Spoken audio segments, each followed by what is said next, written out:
Peyğəmbərimiz deyir ki, hər kəsin əqli olsa, o əqlin nəticəsində o insan olar helmli insan. Helmi olar. Helmi olsa ondan sonra elmi olar. Helm nə? Həlimlik, yəni təmkin. Həlim deyən kimi axıb gedəndən getmir söhbət. Həlim yəni təmkinli.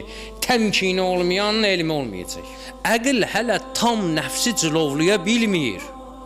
Təmkin olsa elm olar. Böyük kişilər bu variantla böyük kişi oldular da. Helm ancaq hələ oturub kitab oxumaqdan ibarət deyil. İnsanın əqli, əgər əql kimi istifadə eləyirsə əqlindən, cidarlayırsa nəfsini, insan olur təmkinli. Təmkin insanın təmkini olmasa, insan alim ola bilməz.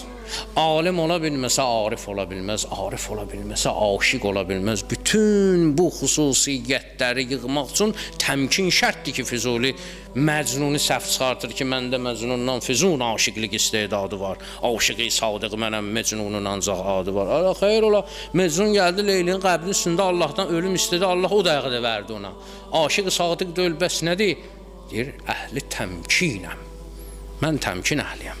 Əhli təmkinəm, məni bənzətmə ey gül bülbülə, dərdə yox səbri onun, hər ləhzə min fəryadı var.